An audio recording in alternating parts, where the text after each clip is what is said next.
Hi YouTube. We're at it with chapter 2 of Think and Grow Rich. This is How to Think and Grow Rich. I've rewritten it by myself here in my own handwriting.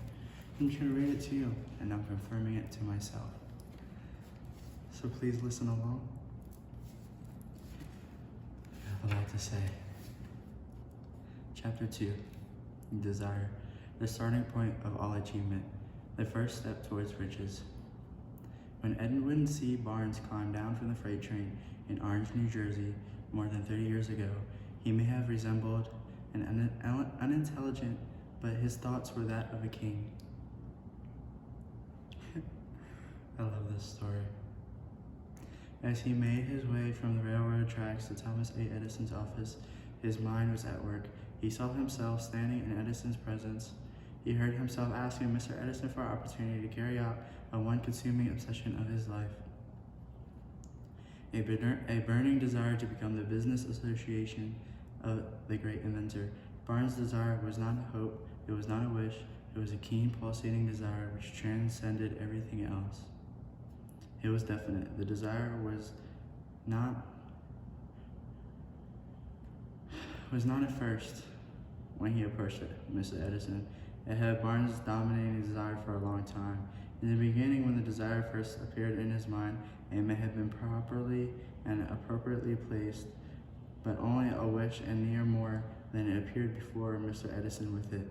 A few years later, Edwin C. Barnes again stood before Edison in the same office where he first met the inventor.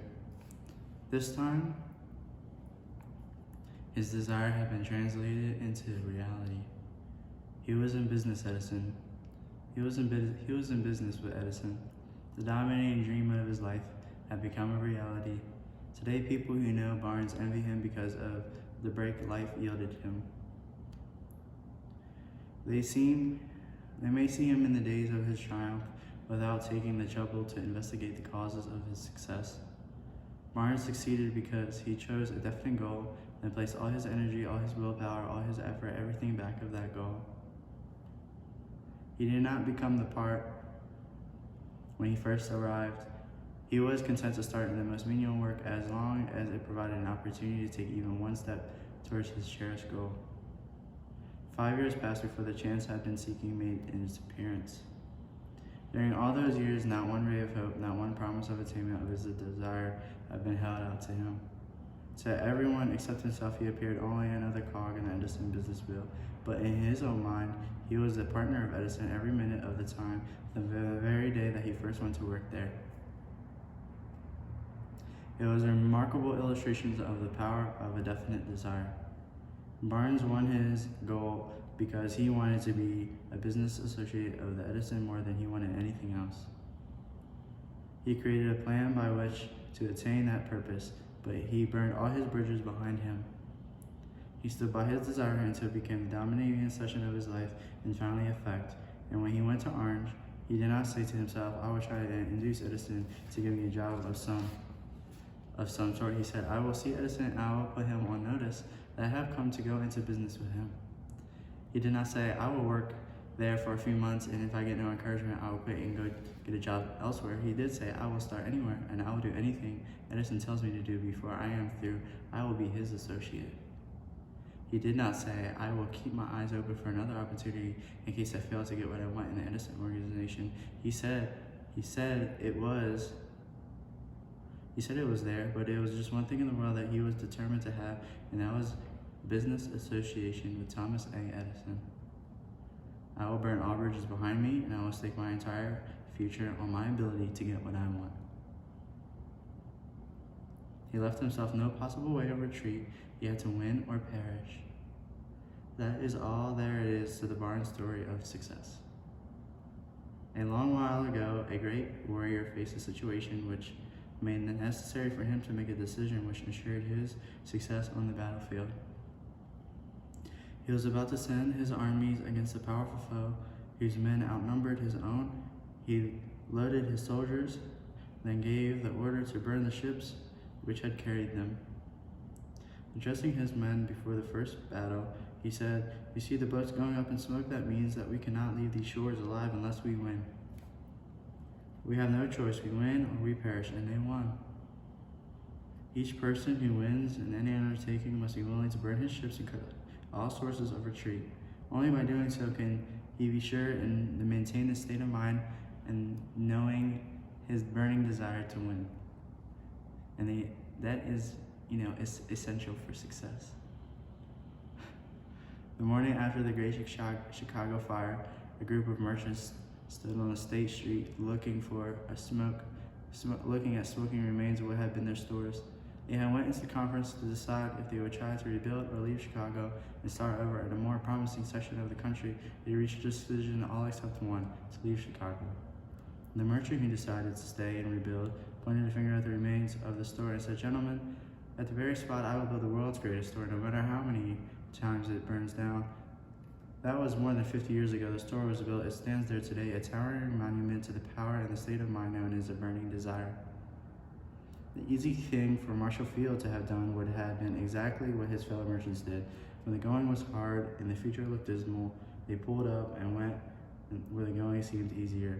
Mark well this difference between Marshall Field and the other merchants, because this is the same difference which distinguishes Edward C. Barnes from the thousands of other men who have worked in the Edison organization. It is the same difference which distinguishes practically all who succeed from all who fail. Every human being who reaches the age of understanding of the purpose of money wishes for it. Wishing will not bring riches, but desiring riches with a state of mind that becomes an obsession and planned in definite ways, it means acquiring riches and backing those plans with persistence which does not recognize failure will bring riches. The method by which the desire for riches can be transmuted into financial equivalent consists of these six definite practical steps. Visualize. First, fix in your mind the exact amount of money you desire. It is not sufficient merely to say, "I want plenty of money." Be definite as to the amount. There is a psychological reason for the definition which will be described. Second, determine exactly what you intend to give in return for the money. There is no such reality as something for nothing. Third, establish a definite date when you intend to possess the money you desire. Fourth, create a definite plan for carrying out your desire and begin at once, excuse me, whether you are ready or not to put the plan into action. Fifth, write out a clear, concise statement of the amount of money you intend to require and in that time limit for its acquisition. State what you intend to give in return for the money and describe clearly the plan in which you intend to accumulate it. 6, read your written statement aloud twice daily, just before returning at night and once after arising in the morning. As you read, see, and feel and believe yourself already in possession of the money. It is important that you follow the instructions described in the 6 steps. It is especially important that you observe and follow the instructions in the 6th paragraph. You may complain that it is impossible for you to see yourself in possession of money before you actually have it. Here is where a burning desire will come to your aid. Surely desire money so cleanly that your desire is in a burning obsession. You will have no difficulty in convincing yourself that you will acquire it. The object is to want money and become so determined and have everything and convince yourself that you will have it. Only those who become money conscious ever accumulate great riches. Money consciousness means that the mind has become so thoroughly saturated with the desire for money that one can see oneself already in possession of it, and knowing that the information conveyed here was received from Andrew Carnegie, who began as an ordinary laborer in the steel mills, but managed, despite his humble beginnings, to make these principles yield him a fortune of considerably more than $100 million. It was may be further to help to know the 6 steps here recommended were carefully reviewed by the late Thomas A. Edison, who placed himself the stamp of approval upon them as being not only the steps essential for the accumulation of money, but necessary for the attainment of any definite goal. The steps call for no hard labor. They call for no sacrifice. They need not require one to become ridiculous. To apply them calls for no great amount of education, but the success application of the 6 steps does call for sufficient imagination to enable one to see and to understand that the accumulation of money cannot be left to chance and good fortune and luck. One must realize that all who have accumulated great fortunes first did a certain amount of dreaming, hoping, wishing, and desiring, and planning before they acquired the money. You may as well know right here that you must work yourself into a white heat of desire for the money and actually believe you will possess it. You may as well know also that every great leader from the dawn of civilization down to the present was a dreamer.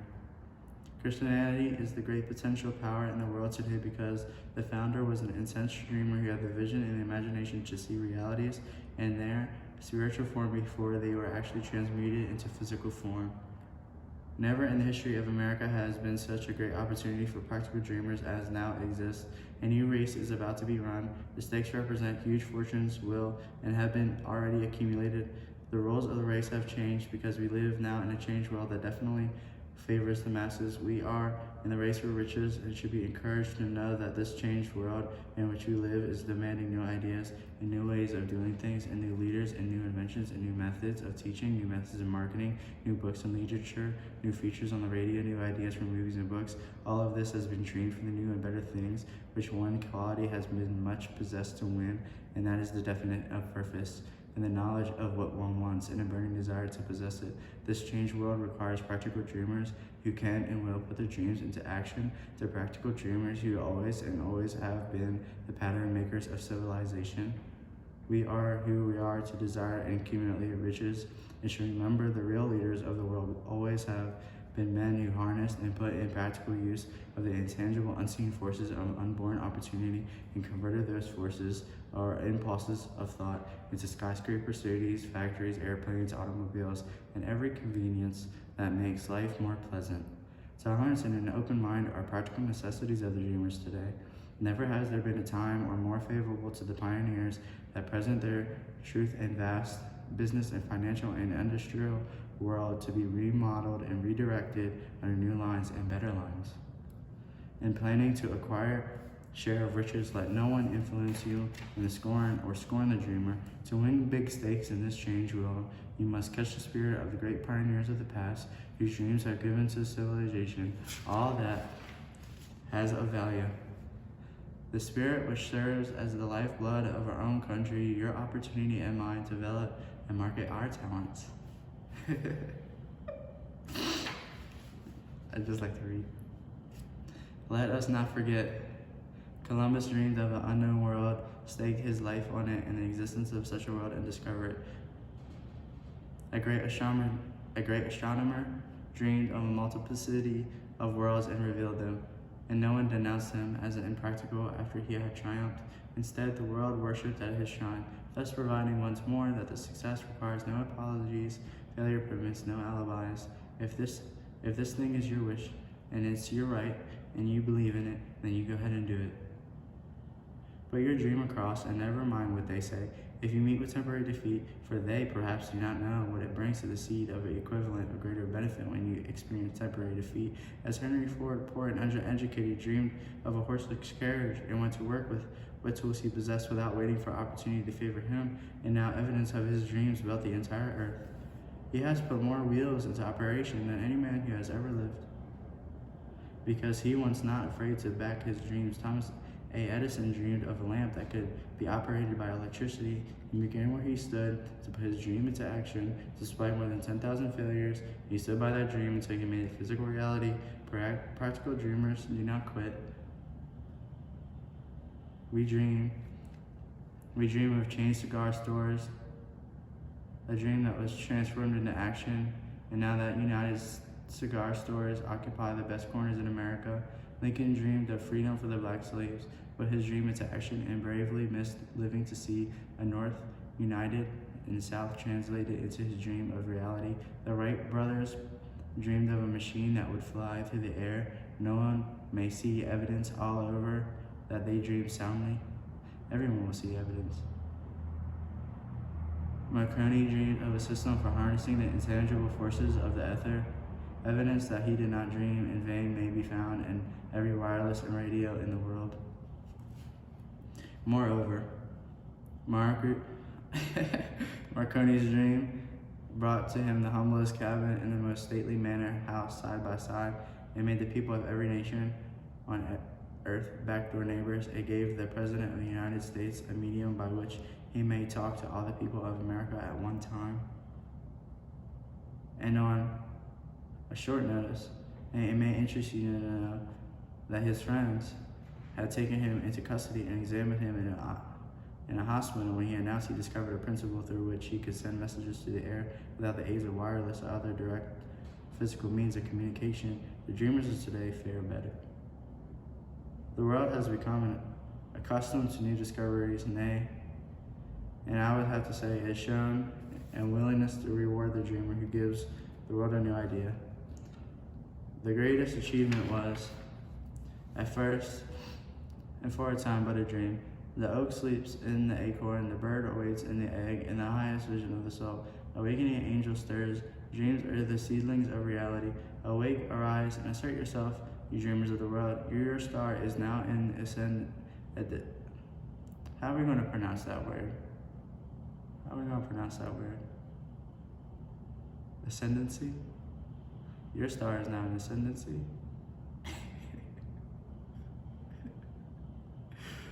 You get it? Your star is now in ascendancy. The world has brought the opportunity to you, and you've been waiting for it. It taught people humility, tolerance, and open-mindedness. The world is filled with abundance of opportunity which the dreamers of the past never knew. A burning desire to be or do is the starting point from which the dreamer must take off. Dreams are not born of indifference, laziness, or lack of ambition. The world no longer scoffs at the dreamer nor calls him impractical. If you think it does, take a trip to Tennessee and witness what a dreamer president has done in the way of harnessing and using the great water power of America. A score of years ago, such a dream would have seemed like madness. You have experienced temporary defeat. Take courage for those experiences. You have tempered with the spiritual metal of which you are made, and they are assets, and they are assets, and they are assets, and they are assets to you. You have experienced temporary defeat, and they are assets to you. You gotta remember that.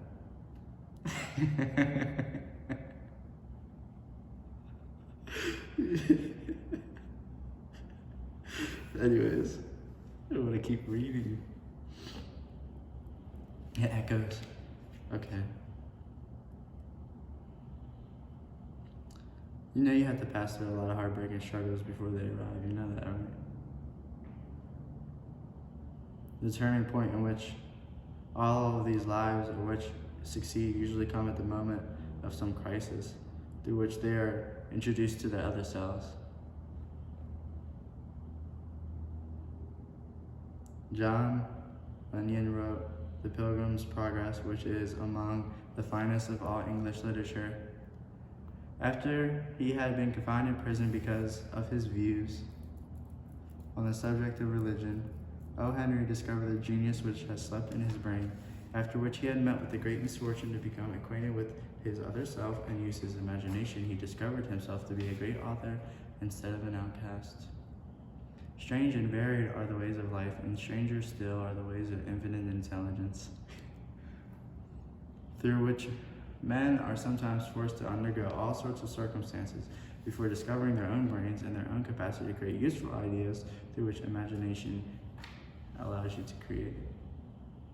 Edison, the world's greatest inventor in the sciences, was a no-go telegraph operator, and he had failed innumerable times before he was driven finally to discover the genius which had slept in his brain. Charles Dickens began as a posting labels and cleaning pots. The tragedy of his first penetrated the depths of his soul and converted him into one of the world's truly great authors. The tragedy produced first David Copperfield, then a succession of other works that made this a richer and better world for all who read his books. This is why it is so important to learn the art of transmuting the strongest emotions into dreams of a constructive nature. Helen Keller became deaf and dumb, and that's really crazy that I read that. Helen Keller became deaf and dumb and blind shortly after birth. It's probably true. Despite her circumstances, she has written her name in the pages of history as one of the great people that I've written here.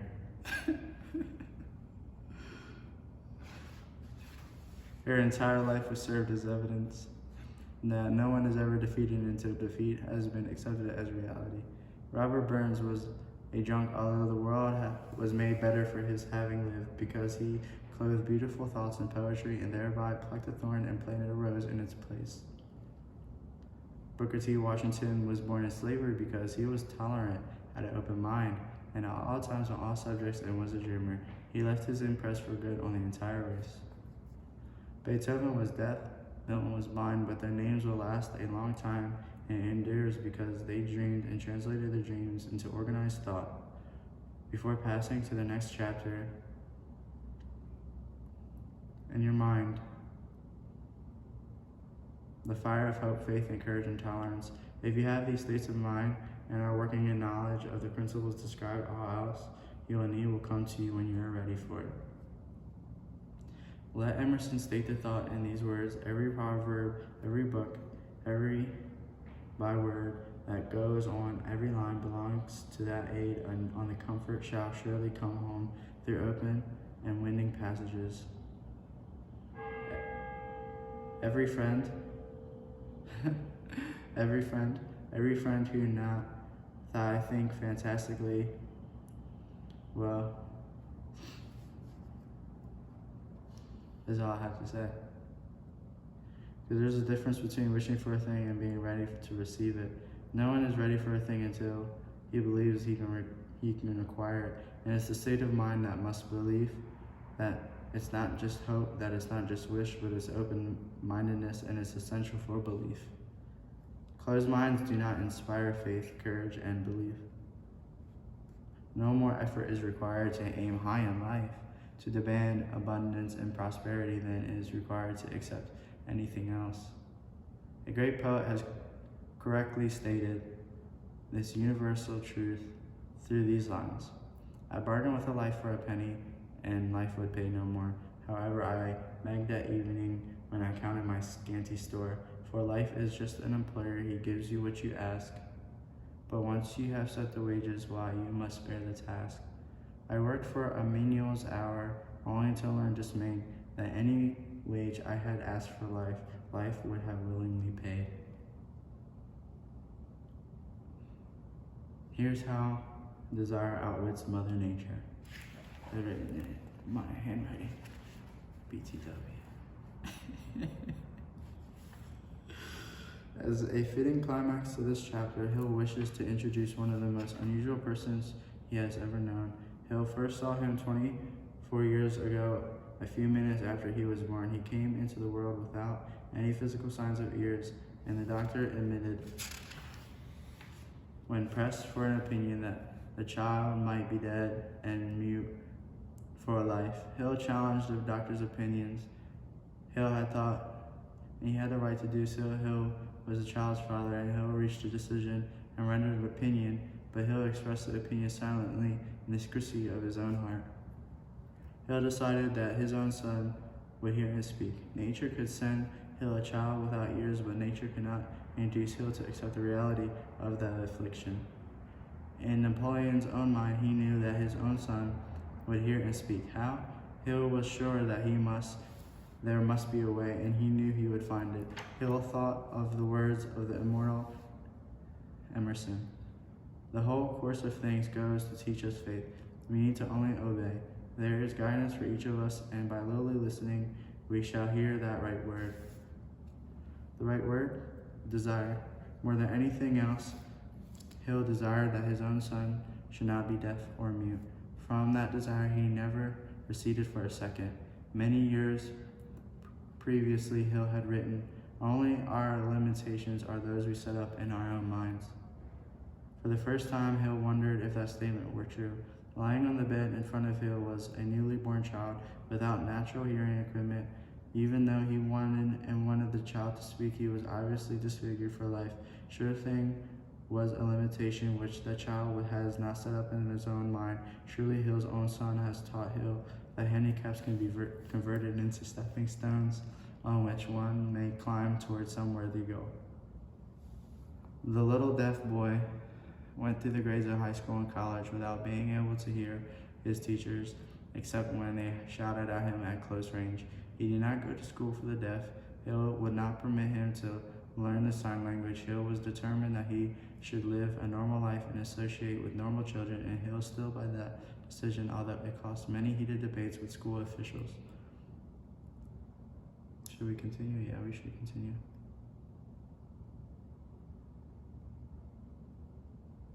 You see where I'm going with this? It's like a world book. I'm in a parking garage. Heated debates at the school officials. While he was in high school, he tried an electrical hearing aid, but it was of no value to him, due though he believed to a condition that was disclosed when the child was 6 by Dr. J. Gordon Wilson of Chicago when he operated on the side of the boy's head and discovered that there was no sign of natural hearing equipment. During his last week in college, 18 years after the operation, something happened which marked the most important time in his life. Through what seemed to be a mere chance, he came into possession of another electrical hearing aid and device that was sent him on, and he was about testing it due to his disappointment with other similar devices. Finally, he picked up the instrument and more or less placed it on his head, looking upon the battery, and oh, if by a stroke of magic, a lifelong desire for normal hearing finally became a reality, and for the first time in his life, he heard practically as well as any person with normal hearing. God moves in mysterious ways. His wonders to perform, overjoyed because of the changed world which had been brought to him through his hearing device, which rushed to the telephone to call his mother, and he heard her voice perfectly. The next day he plainly heard the voices of his professors in class, and for the first time in his life previously he could hear them only when they shouted. At the short range, he heard the radio, he heard the talking pictures. For the first time in his life, he could converse freely with other people without the necessity of having to speak loudly. Surely they had came into possession of a changed world, that he refused to accept Mother Nature's error, and by persistent desire that he induced nature to correct that error through only practical means available. Desire had commenced to pay dividends, but the victory was not yet complete. The boy still had to find a definite and practical way to convert his handicap into an equivalent asset. Hardly realizing the significance of what had been accomplished by intoxicating the joy of this newly discovered world of sound, he wrote a letter to the manufacturer of the hearing aid, enthusiastically describing his experience. Something in his letter, something perhaps which was not written on the lines, but on the back of them, caused the company to invite him to New York.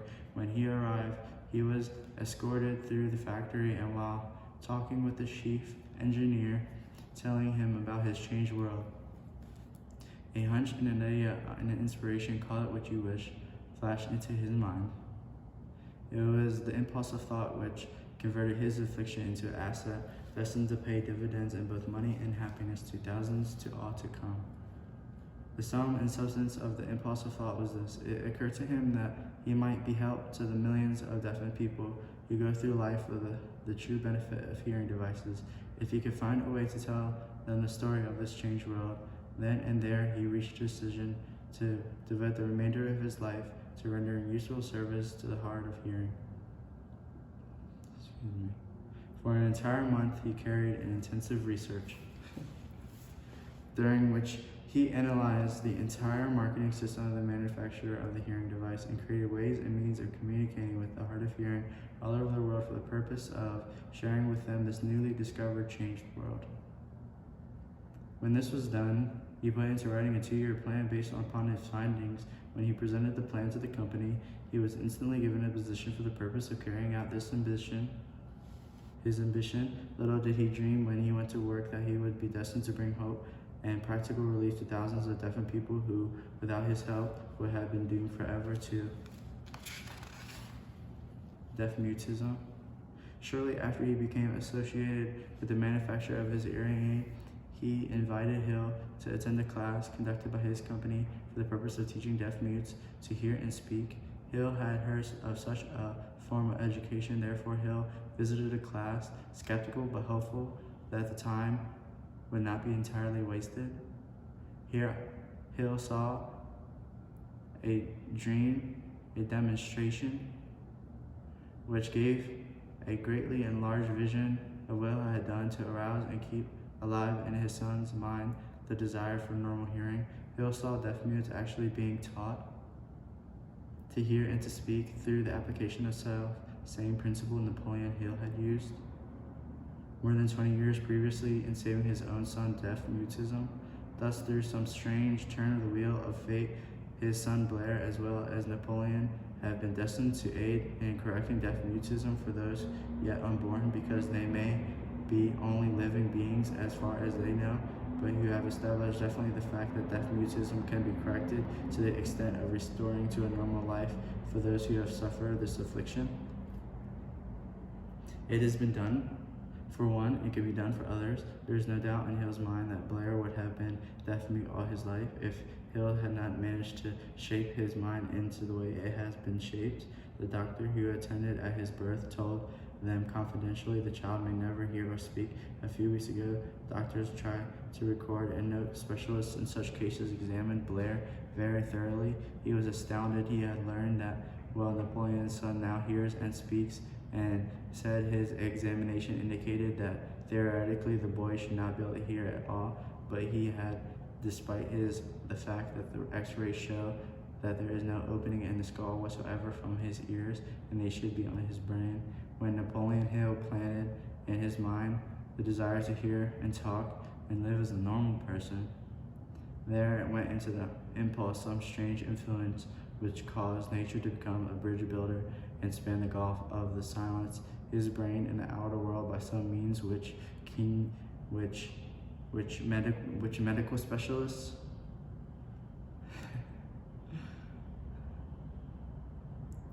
let's repeat this right here. Some strange influence which caused nature to become a bridge builder and span the gulf of the silence in his brain and in the outer world by the same means by which medical specialists have not been able to interpret. It always is in awe as to how nature performs those miracles. It would be unforgivable if Napoleon Hill neglected to tell the world as much as he knows as the humble part as he has in this strange experience. It is the duty and the privilege to say Napoleon Hill believes, and not without reason, that nothing is impossible to the person who backs desire with enduring faith and a burning desire, and it has a devious way of transmuting itself into its physical equivalent. Blair dressed normal hearing now, and he has it. He has been born with a handicap which might easily have set one with less divine desire to the street with a bundle of pencils and a tin cup. That handicap now promises to serve as the medium by which he will render useful service to many millions of hard of hearing. Also, to give himself employment at adequate financial compensation the remainder of his life. The little white lies Hill had planted in his mind when he was a child, by leading him to believe his affliction became a great asset which he could capitalize, had justified itself. Sure, there is nothing right or wrong which belief plus burning desire cannot make real. These qualities are forever and free to everyone. And in all Napoleon Hill's experiences in dealing with men and women who had personal problems, Hill never handled a single case which more definitely demonstrates the power of desire. It has been my good fortune to have the privilege of testing the soundness of the power of desire through the affliction of Blair. Perhaps it was by accident, but that experience came as it did. For sure, no one is better prepared than he to serve as an example of what happens when desire is put to the test.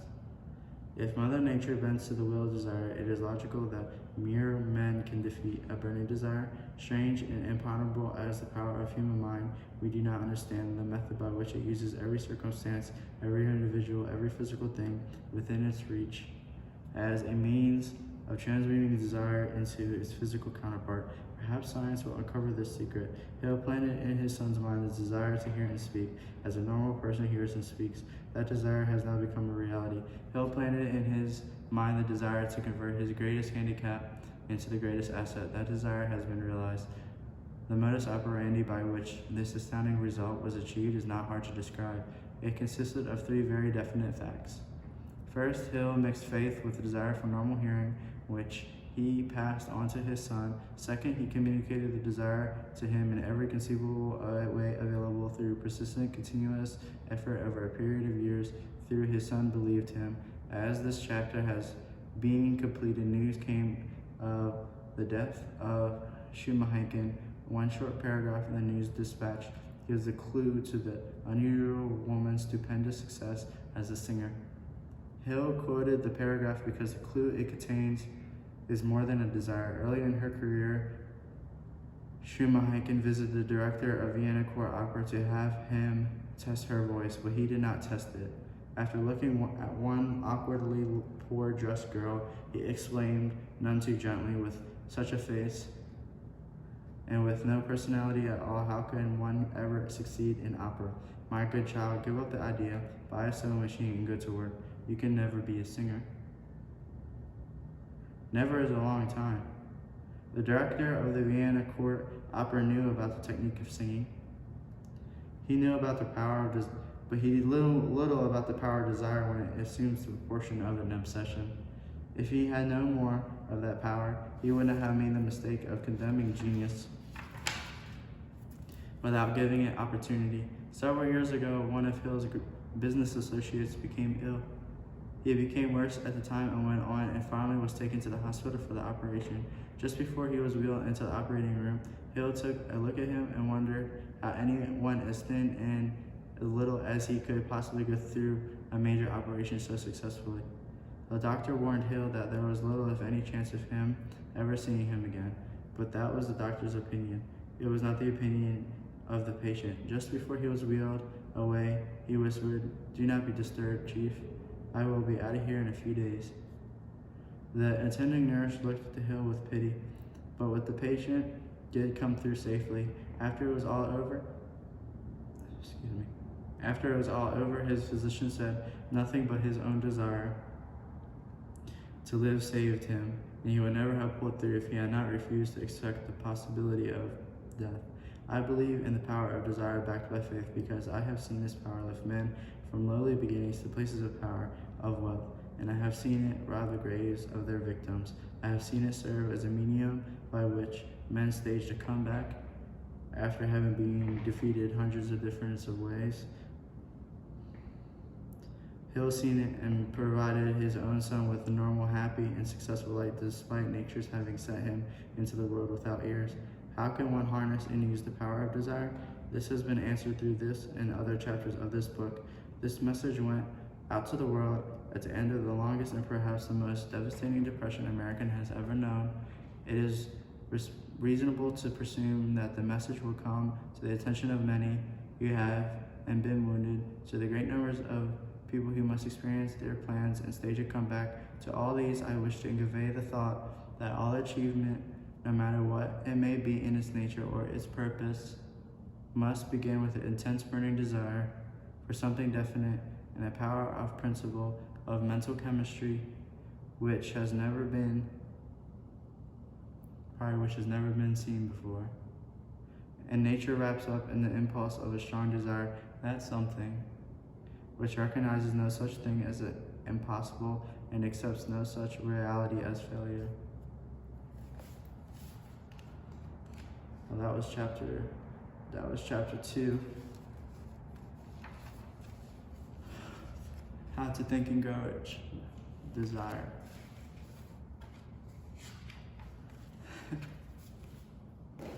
Thank you.